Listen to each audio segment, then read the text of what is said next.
आज बाप दादा कहते, मीठे बच्चे, बाबा आए हैं तुम्हें बेहद की जागीर देने।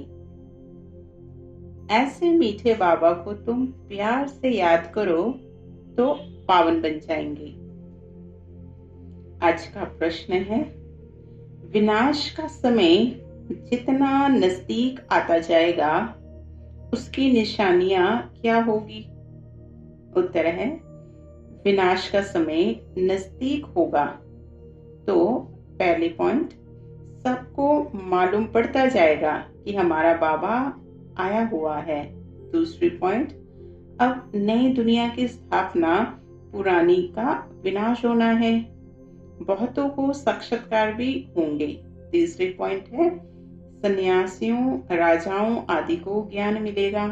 चौथी पॉइंट, जब सुनेंगे कि बेहद का बाप आया है, वही सदगति देने वाला है, तो बहुत आएंगे। पांचवा है, अखबारों द्वारा अनेकों को संदेश मिलेगा। छठा पॉइंट है, तो बच्चे आत्माभिमानी बनते जाएंगे, एक बाप की ही याद में अतीन्द्रिय सुख में रहेंगे। आज का गीत है, इस बाप की दुनिया से। ओम शांति। ये कौन कहते हैं और किसको कहते हैं? रूहानी बच्चे। बाबा घड़ी घड़ी रूहानी क्यों कहते हैं? क्योंकि जब आत्माओं को जाना है, कहते क्योंकि अब आत्माओं को जाना है, फिर जब इस दुनिया में आएंगे तो सुख होगा। आत्माओं ने ये शांति और सुख का वर्षा कल्प पहले भी पाया था। अब फिर ये वर्षा रिपीट हो रहा है। रिपीट हो तब सृष्टि का चक्कर फिर से रिपीट हो। रिपीट तो सब होता है ना। जो कुछ पास्ट हुआ है सो रिपीट होगा। यूं तो नाटक भी रिपीट होते हैं, परंतु उसमें चेंज भी कर सकते हैं। कोई अक्षर भूल जाते हैं तो बनाकर डाल देते हैं। इसको फिर बाइस्कोप कहा जाता है। इसमें चेंज नहीं हो सकती।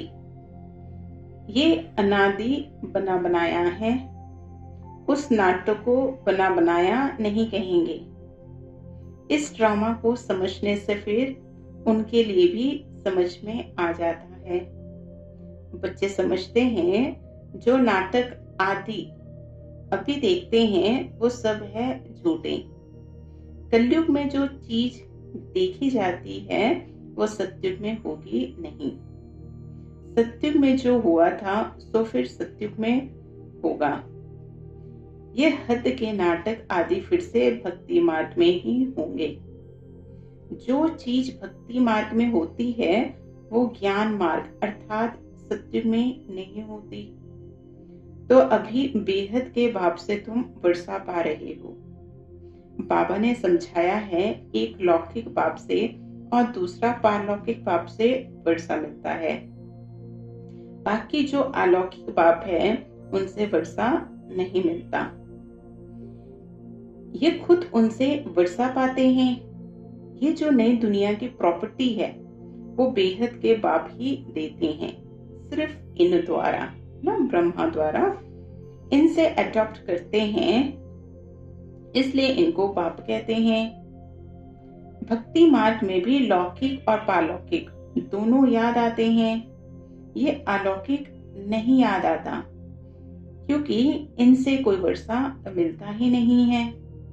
बाप अक्षर तो बराबर है, परंतु ये ब्रह्मा भी रचना है ना। रचना को रचता से वर्षा मिलता है। तुमको भी शिव बाबा ने क्रिएट किया है, ब्रह्मा को भी उसने क्रिएट किया है। वर्षा क्रिएटर से मिलता है, वो है बेहद का बाप। ब्रह्मा के पास बेहद का वर्षा है क्या? बाप इन द्वारा बैठ समझाते हैं, इनको भी वर्षा मिलता है। ऐसे नहीं कि वर्षा लेकर तुमको देते हैं। बाप कहते हैं तुम इनको भी याद ना करो, ये बेहद के बाप से तुमको प्रॉपर्टी मिलती है। लौकिक बाप से हद का, पारलौकिक बाप से बेहद का वर्षा दोनों रिजर्व हो गए। शिव बाबा से वर्षा मिलता है, बुद्धि में आता है। बाकी ब्रह्मा बाबा का वर्षा क्या कहेंगे, बुद्धि में जागीर आती है ना। ये बेहद की बादशाही तुमको उनसे मिलती है, वो है बड़ा बाबा। ये तो कहते हैं मुझे याद नहीं करो, मेरी तो कोई प्रॉपर्टी है नहीं जो तुमको मिले। जिससे प्रॉपर्टी मिलनी है उनको याद करो। वही कहते हैं मामी कम याद करो। लौकिक बाप की प्रॉपर्टी पर कितना झगड़ा चलता है। यहाँ तो झगड़े की बात नहीं है। बाप को याद नहीं करेंगे तो ऑटोमेटिकली बेहद का वर्षा भी नहीं मिलेगा। बाप कहते हैं अपने को आत्मा समझो। इस रथ को भी कहते हैं मैं तुम अपने को आत्मा समझ मुझे याद करो तो विश्व की बादशाही मिलेगी। इसको कहा जाता है याद की यात्रा। देह के सब संबंध छोड़ अपने को अशरीरी आत्मा समझना है। इसमें ही मेहनत है। पढ़ाई के लिए कोई तो मेहनत चाहिए ना। इस याद की यात्रा से तुम पतित से पावन बनते हो। वो यात्रा करते हैं शरीर से। ये तो है आत्मा की यात्रा। ये तुम्हारी यात्रा है परम धाम जाने के लिए। परम धाम अथवा मुक्ति धाम कोई जा नहीं सकते हैं सिवाय इस पुरुषार्थ के। जो अच्छी रीति याद करते हैं वही जा सकते हैं और फिर उच्च पद भी वही पा सकते हैं। जाएंगे तो सब, परंतु वो तो पतित है ना, इसलिए पुकारते हैं। आत्मा याद करती है, खाती पीती सब आत्मा करती है ना। इस समय तुमको देही अभिमानी बनना है। यही मेहनत है। बगैर मेहनत तो कुछ मिलता नहीं है। भी बहुत सहज, परंतु माया का ऑपोजिशन होता है। किसकी तकदीर अच्छी है तो झट इसमें लग जाते हैं। कोई देरी से भी आएंगे, अगर बुद्धि में ठीक रीति बैठ गया तो कहेंगे बस हम इस रूहानी यात्रा में लग जाता हूँ। ऐसे तीव्र वेग से लग जाएं तो अच्छी दौड़ी पहन सकते हैं।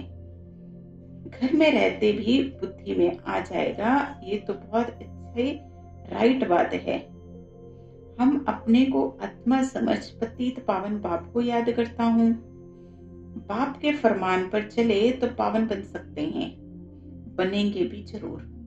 पुरुषार्थ की बात है बहुत सहज। भक्ति मार्ग में तो बहुत डिफिकल्टी होती है। यहाँ तुम्हारी बुद्धि में है अब हमको वापस जाना है बाबा के पास। फिर यहाँ आकर विष्णु की माला में पिरोना है। माला का हिसाब करें। माला तो ब्रह्मा की भी है, विष्णु की भी है, रुद्र की भी है।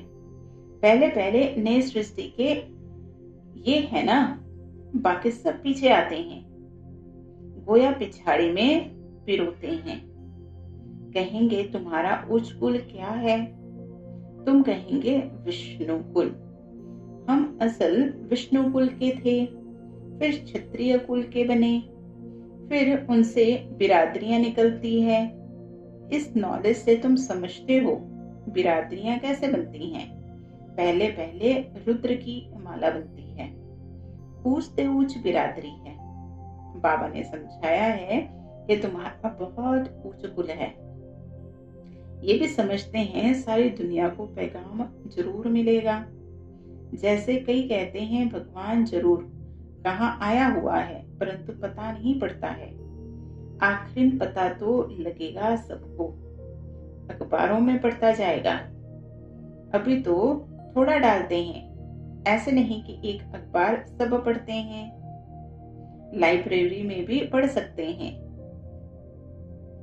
कोई 2-4 अखबार भी पढ़ते हैं, कोई बिल्कुल नहीं पढ़ते। ये सबको मालूम पड़ना ही है कि बाबा आया हुआ है। विनाश का समय नजदीक होगा तो मालूम पड़ेगा। नई दुनिया की स्थापना, पुराने का विनाश होता है। हो सकता है बहुतों को साक्षात्कार भी हो। तुम्हें सन्यासियों, राजाओं आदि को ज्ञान देना है। बहुतों को पैगाम मिलना है। जब सुनेंगे बेहद का बाप आया है, वही सदगति देने वाला है, तो बहुत आएंगे। अभी अखबार में इतना दिल पसंद कायदे मा, कायदे माफिक निकला नहीं है। कोई निकल पड़ेंगे, पूछताछ करेंगे। बच्चे समझते हैं हम श्रीमत पर सत्युग की स्थापना कर रहे हैं। तुम्हारी ये नई मिशन है। तुम हो ईश्वरीय मिशन के ईश्वरीय भांति। जैसे क्रिश्चियन मिशन के क्रिश्चियन भांति बन जाते हैं, तुम हो ईश्वरीय भांति। इसलिए गायन है अतीन्द्रिय सुख गोप गोपियों से पूछो जो आत्माभिमानी बने हैं। एक बाप को याद करना है, दूसरा ना कोई। ये राजयोग एक बाप ही सिखलाते हैं, वही गीता का भगवान है। सबको यही बाप का निमंत्रण व पैगाम देना है। बाकी सब बातें हैं ज्ञान श्रृंगार। ये चित्र सब है ज्ञान का श्रृंगार, ना कि भक्ति का। ये बाप ने बैठ बनवाए हैं मनुष्यों को समझाने के लिए। ये चित्र आदि तो प्राय लोग हो जाएंगे, बाकी ये ज्ञान आत्मा में रह जाता है। बाप को भी ज्ञान है, ड्रामा में नूंद है। तुम अभी भक्ति मार्ग पास कर ज्ञान मार्ग में आए हो। तुम जानते हो हमारी आत्मा में ये पार्ट है जो चल रहा है। नूंद थी जो फिर से हम राजयोग सीख रहे हैं बाप से। बाप को ही आकर ये नॉलेज देनी थी। आत्मा में नूंद है, वहां जाए पहुंचेगी, फिर नई दुनिया का पार्ट रिपीट होगा। आत्मा के सारे रिकॉर्ड को इस समय तुम समझ गए हो, शुरू से लेकर। फिर ये सब बंद हो जाएंगे। भक्ति मार्ग का पार्ट भी बंद हो जाएगा। फिर जो तुम्हारी एक्ट सत्युग में चली होगी वही चलेगी। क्या होगा ये बाप नहीं बताते हैं। जो कुछ हुआ होगा वही होगा। समझा जाता है सत्युग है नई दुनिया। जरूर वहां सब कुछ नया, सत्व प्रधान और सस्ता होगा। जो कुछ कल पहले हुआ था वही होगा। देखते भी हैं इन लक्ष्मी नारायण को कितने सुख हैं। हीरे जवाहरात धन बहुत रहते हैं। धन है तो सुख भी है। यहाँ तुम भेंट कर सकते हो, वहां नहीं कर सकेंगे। यहाँ की बातें वहां सब भूल जाएंगे। ये है नई बातें जो बाप ही बच्चों को समझाते हैं। आत्मा को वहां जाना है जहां कारोबार सारी बंद हो जाती है। हिसाब किताब तो होता है, रिकॉर्ड पूरा होता है। एक ही रिकॉर्ड बहुत बड़ा है। कहेंगे फिर आत्मा भी इतनी बड़ी होनी चाहिए, परंतु नहीं। इतनी छोटी आत्मा में 84 जन्मों का पार्ट है। आत्मा भी अविनाशी है। इनको सिर्फ वंडर ही कहेंगे। ऐसे आश्चर्यवत चीजें और कोई हो ना सके। बाबा के लिए तो कहते हैं सत्युग त्रेता के समय विश्राम में रहते हैं। हम तो ऑलराउंड पार्ट बजाते हैं। सबसे जास्ती हमारा पार्ट है। तो बाप वर्षा भी पूछ देते हैं। कहते हैं 84 जन्म भी तुम ही लेते हो। हमारा तो पार्ट फिर भी ऐसा है जो और कोई बचा ना सके। वंडरफुल बातें हैं ना। ये भी वंडर है जो आत्माओं को बाप बैठ समझाते हैं। आत्मा मेल फीमेल नहीं है। जब शरीर धारण करती है तो मेल फीमेल कहा जाता है। आत्मा सब बच्चे हैं तो भाई भाई हो जाती है। भाई भाई हैं तो जरूर वर्षा पाने के लिए। आत्मा बाप का बच्चा है ना, वर्षा लेते हैं बाप से, इसलिए मेल ही कहेंगे। सब आत्माओं का हक है बाप से वर्षा लेने का। उसके लिए बाप को याद करना है, अपने को आत्मा समझना है। हम सब ब्रदर्स हैं। आत्मा आत्मा ही है, वो कभी बदलती नहीं। बाकी शरीर कभी मेल का कभी फीमेल का लेती है। ये बड़ी अटपटी बातें समझने की है और कोई भी सुना ना सके। बाप से या तुम बच्चों से ही सुन सकते हो। बाप तो तुम बच्चों से ही बात करते हैं। आगे तो सबसे मिलते थे, सबसे बात करते थे। अभी करते करते आखिर तो कोई से बात ही नहीं करेंगे। सन शोज फादर है ना, बच्चों को ही पढ़ाना है। तुम बच्चे ही बहुतों की सर्विस कर ले आते हो। बाबा समझते हैं ये बहुतों को आप समान बनाकर ले आते हैं। ये बड़ा राजा बनेगा, ये छोटा राजा बनेगा। तुम रूहानी सेना भी हो जो सबको रावण की जंजीरों से छुड़ाए अपने मिशन में ले आते हो। जितनी जो सर्विस करते हैं उतना फल मिलता है। जिसने जास्ती भक्ति की है वही जास्ती होशियार हो जाते हैं और वर्षा ले लेते हैं। ये पढ़ाई है, अच्छी रीति पढ़ाई नहीं की तो फेल हो जाएंगे। पढ़ाई बहुत सहज है, समझना और समझाना भी सहज है, डिफिकल्टी की बात नहीं। परंतु राजधानी स्थापन होनी है, उसमें तो सब चाहिए ना। पुरुषार्थ करना है, उसमें हम कुछ पद पाएं। मृत्यु लोक से ट्रांसफर होकर अमर लोक में जाना है। जितना पढ़ेंगे उतना अमरपुरी में उच्च पद पाएंगे। बाप को प्यार भी करना होता है, क्योंकि ये है बहुत प्यारे से प्यारी वस्तु।